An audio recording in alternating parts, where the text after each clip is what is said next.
এরকম একটা প্রস্তাবনা আসছিল, যেখানে 500 টাকা দিয়ে রেগুলার বেসিসে যাতায়াত করতে হবে।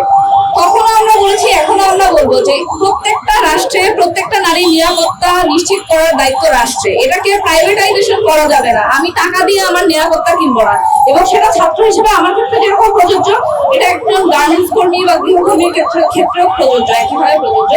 রাষ্ট্রের অবশ্যই নারীর নিরাপত্তা নিশ্চিত করতে হবে, সেটা দিনে হোক বা রাতে। এবং এই ধরনের ঘটনা, এটা আনএক্সপেক্টেড হোক বা যেরকমই হোক, এই ধরনের ঘটনা ঘটার সাথে সাথে সুষ্ঠু তদন্তের মাধ্যমে এটা বিচার নিশ্চিত করতে হবে। এই ক্ষেত্রে ঢাকা বিশ্ববিদ্যালয়ের শিক্ষার্থীরা বা কোনো উচ্চ মধ্যবিত্ত ঘরের নারীরা এই জন্য যে তার কেসটাকে প্রায়োরিটি দিয়ে দেখা হবে না, সেটা আমরা অবশ্য সবাই জানি যে কেসটাকে আসলে প্রায়োরিটি দিয়ে দেখা হবে না, কারণ আমাদের পুলিশ বা আমাদের প্রশাসনে আসলে এই কেসগুলো নিয়ে খুব একটা মাথা ব্যথা নাই, বা এই কেসগুলো তদন্ত করার জন্য যে এক্সপার্টিসটা দরকার সেটা তাদের নাই।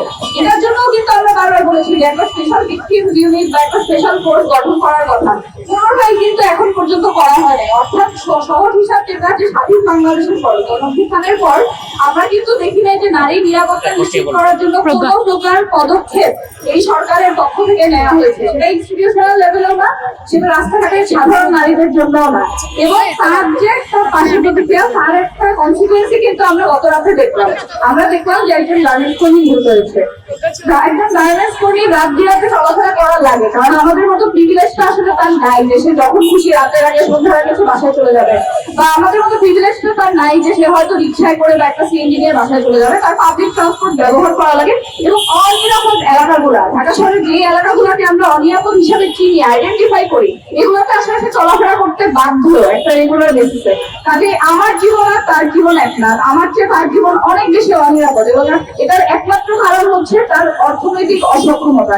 এই রাষ্ট্রকে অবশ্যই জাতি, ধর্ম, বর্ণ এবং শ্রেণী নির্বিশেষে প্রত্যেকটা নারীর নিরাপত্তাকে নিশ্চিত করতে হবে এবং প্রায়োরিটাইজ করতে হবে। একটা নতুন বাংলাদেশ তৈরি করার, নতুন রাষ্ট্র গঠন করার প্রথম ক্রাইটেরিয়াই হচ্ছে এটা, যে নারীর জন্য যাতে দেশটাকে নিরাপদ করতে হবে।